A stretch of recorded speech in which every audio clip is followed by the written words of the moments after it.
chaque bon pour m'ta bien en partager. Ça je sais pas.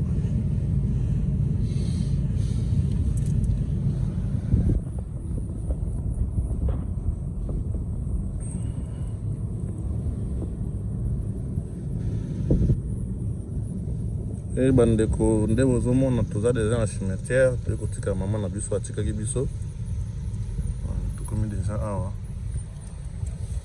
cimetière oyo bozomona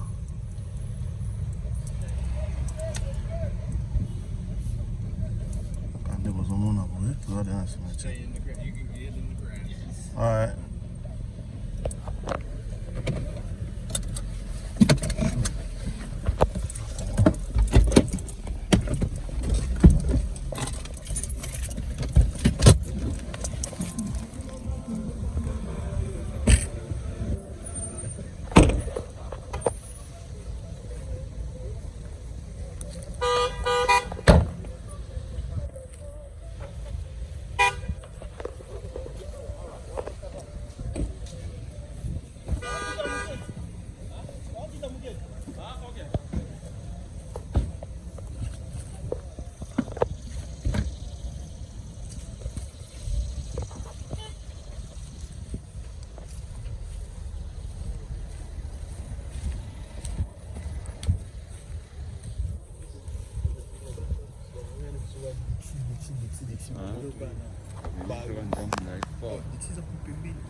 Vous en aimez le Madi TV. Ah, tu écoutes comme maman a dit ça, tu as dit le Madi TV. Yeah.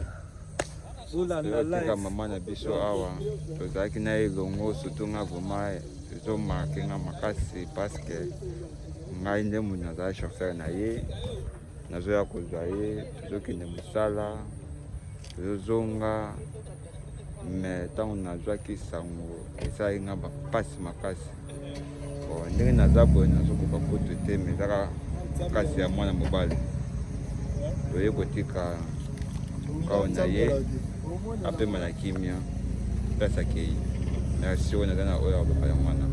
Merci beaucoup. Pas de son, vous allez le bas global pour maman atiki biso. Yeah.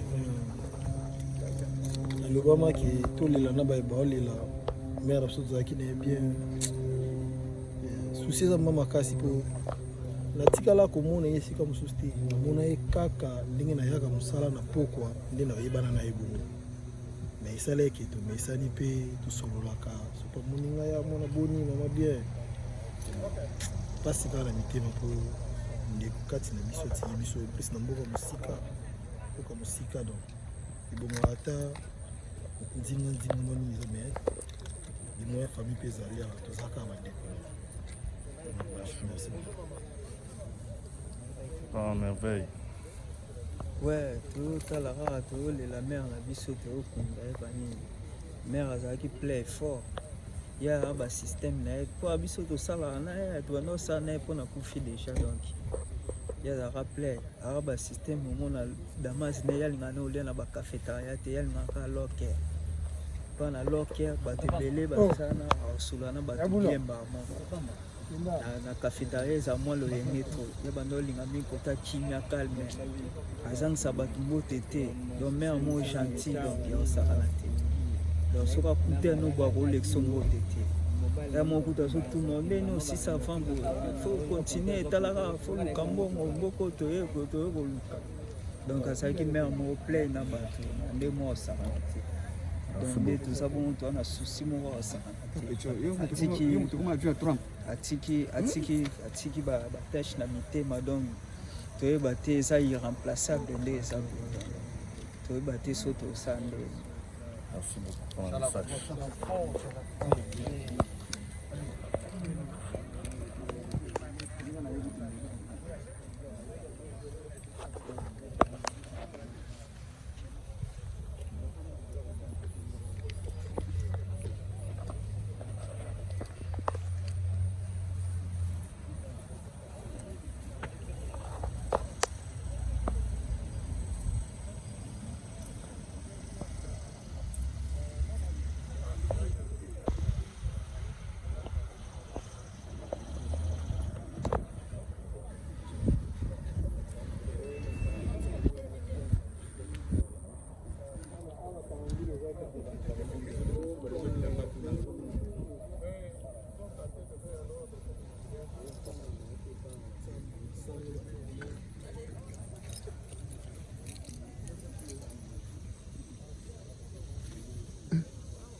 Ndage. Miloma di TV. C'est ça, chef. Zala déjà. Zana bala na foto.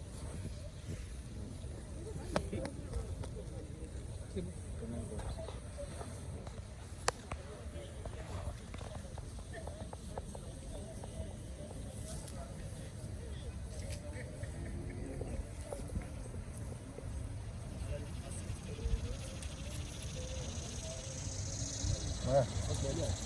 Yeah, okay.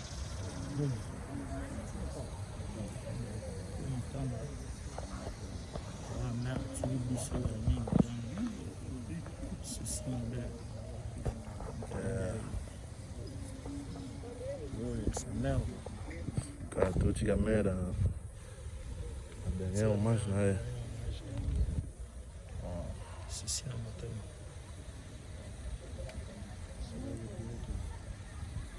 Il a ma belle aussi, ma belle. Oh, il y a son pamba. Biso batwana awa ababa na kini.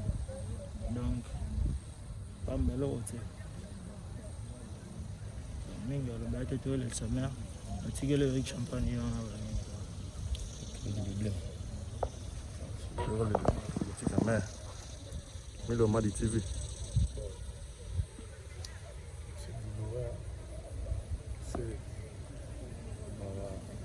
Le dernier ennemi qui sera détruit, c'est la mort.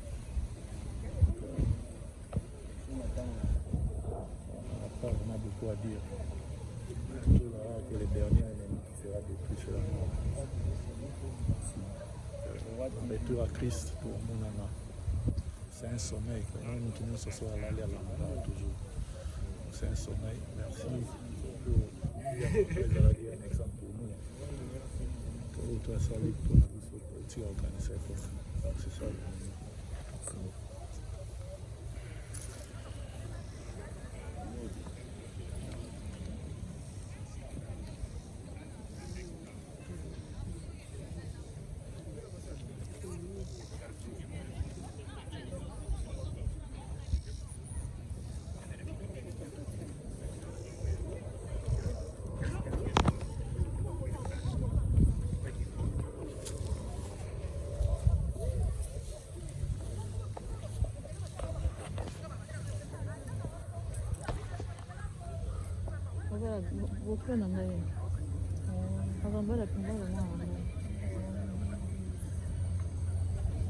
On peut avoir 6 personnes qui vont nous aider à transporter comme on l'a fait là-bas. 6 jeunes d'enfants.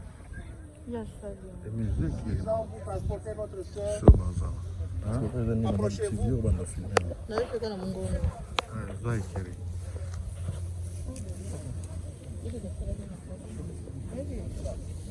On a déjà 3 morts, 3 morts.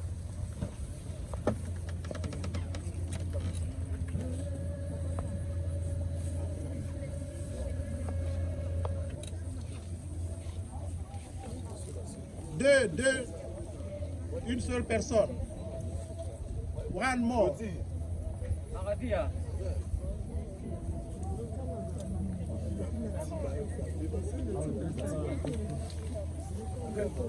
Guys, we'll have 3 on each side. Here, sir. Step right here.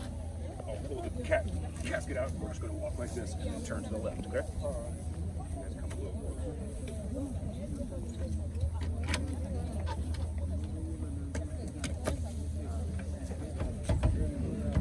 Stay back there.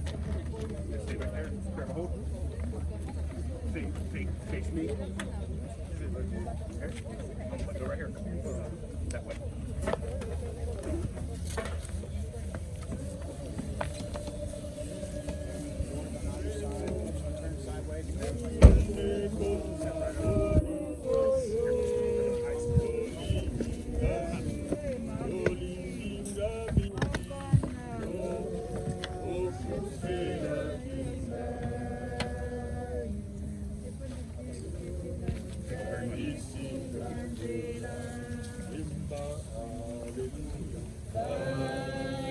Bagi TV ni Miloma di TV.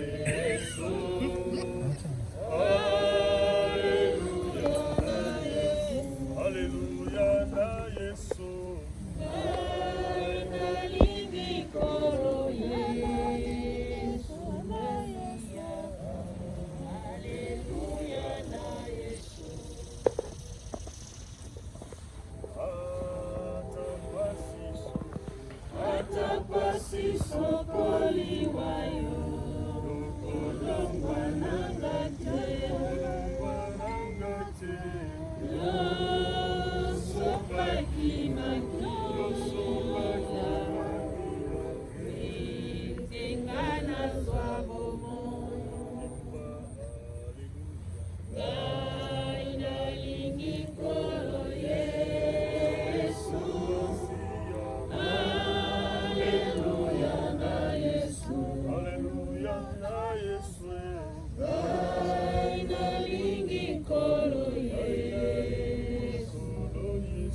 Il y a Papa Yvon qui va dire un dernier mot.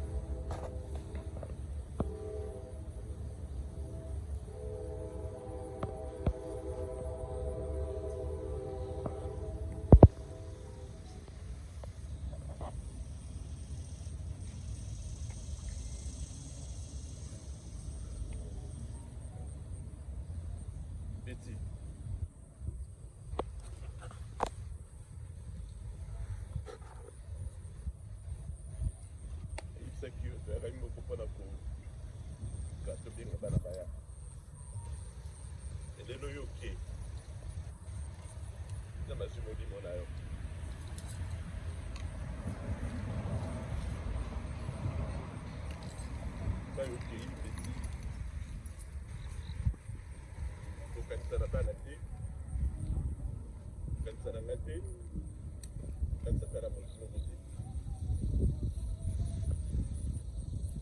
Kende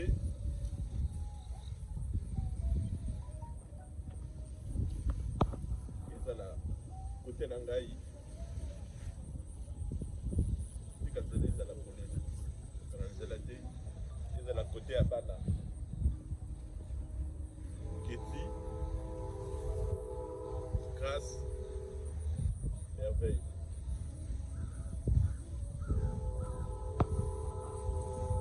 ekanga bana nzela te tika nzela ezala polele Nzambe azwa molimo na yo okona na lobaki na koremercier mingi église na koremercier communauté asali ya mingi Betty mpona yo lelo ozwa place oyo nasengi merci na bato nyonso obayi koasiste ngai obayi koasiste biso Betty kende na kimia molimo na yo epema na kitanda. Merci. La Bible nous dit dans Ecclésiaste 3, chapitre 3, verset 1, qu'il y a un temps pour tout. Il y a un temps pour vivre, il y a un temps pour mourir. Notre sœur est morte. Nous sommes venus la laisser dans sa dernière demeure. Comme nous venons d'entendre, le pasteur Amos nous a prêché là-bas que où passeras-tu ton éternité? Quelle sera alors ta dernière demeure? Tu iras dans les troubles ou tu vas dans le repos pour attendre le jour où Jésus-Christ va revenir? Parce qu'il va revenir.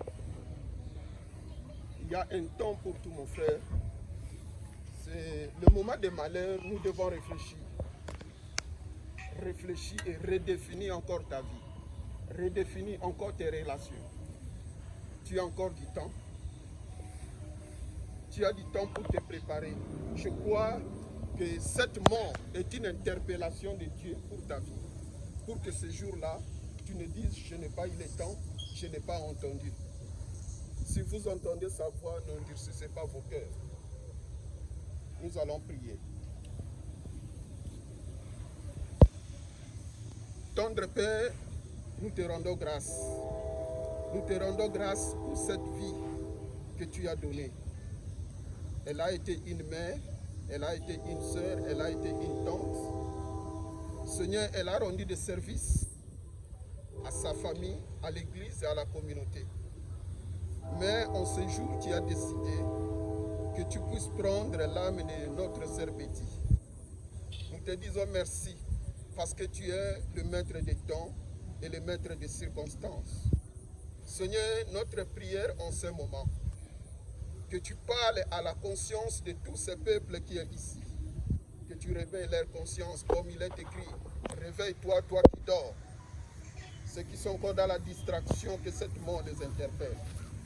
Et pour notre sœur qui est partie, nous te prions, Seigneur, qu'elle se repose en paix jusqu'à l'avènement de notre Seigneur Jésus-Christ, où les morts vont ressusciter, où les saints et les justes seront enlevés. Seigneur, garde sa famille, ces enfants qui sont restés, tu restes unis. Que cette mort n'amène pas les troubles dans la famille, mais que ça unisse encore la famille. Merci. Nous qui sommes ici présents et dans la communauté, aide-nous, Seigneur. Interpelle encore davantage nos cœurs. Tu es le Dieu d'amour, le Dieu d'unité. Que l'amour règne et l'unité règne. Sois glorifié en ce moment, Seigneur Jésus-Christ. Sur la croix, tu as dit tout est accompli. Comme aujourd'hui, tout est accompli pour notre sœur. Et nous savons que demain ou le lendemain, tout sera aussi accompli pour nous. Que tu tires gloire pour tout et que la gloire te revienne. Au nom de Jésus-Christ, notre Seigneur et Sauveur. Amen. Amen. On va chanter, on va nous donner une chanson. On fera descendre le corps de notre sœur.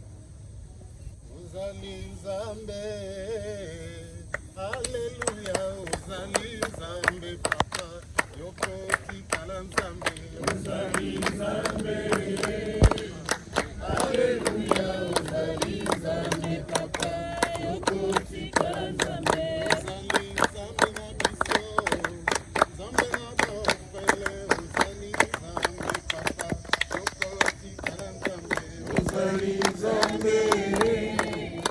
Alléluia, uzali Nzambe Papa, yoko tikala Nzambe. Mama zali mama Nzambe, mama zali mama Nzambe. Yahweh na biso Yahweh, Yahweh na bolingo Yahweh, Yahweh zali mama Nzambe.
Nous tenons à remercier tout le monde. Nous sommes arrivés à la fin. Vous avez fait la différence.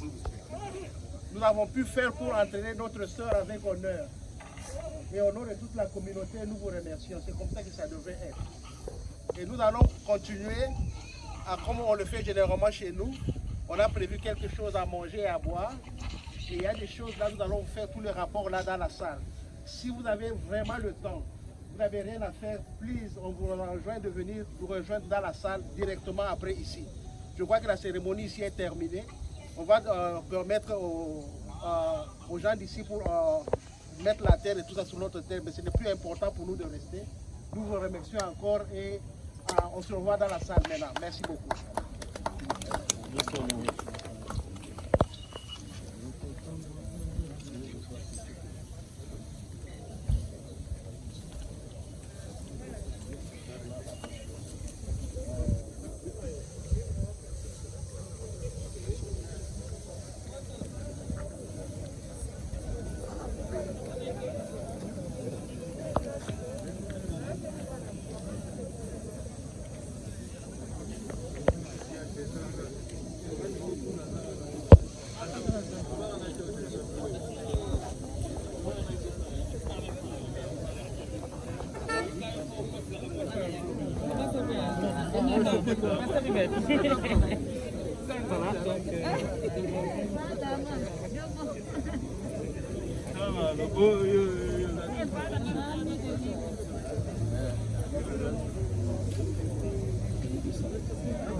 Mimi mama di TV te. Mama di TV va les regarder quitter. Mimi mama di TV va les regarder. Mais après rien ne change. Dans notre façon, dans notre relation avec Dieu.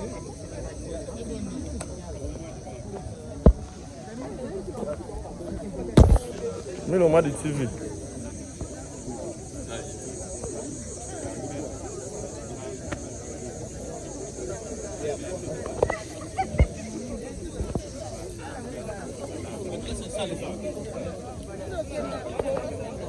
Daniel Obika.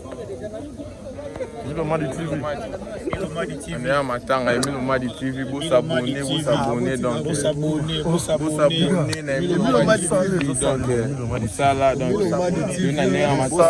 vous s'abonnez belé. Banoko. Milo Madi TV. Vous s'abonnez. Donc Milo Madi TV. Jali Mobimbo.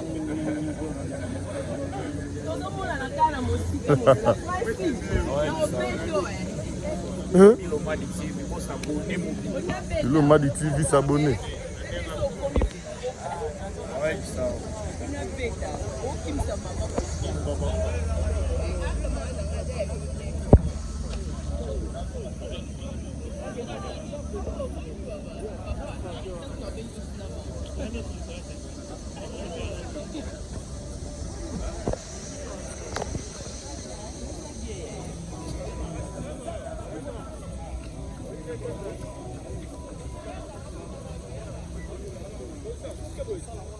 Kaima, Milo Madi TV.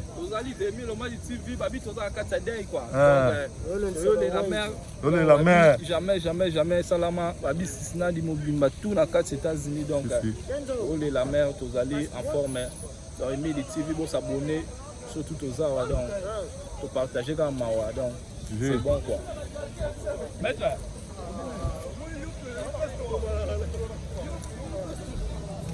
Je vais occuper Boeza.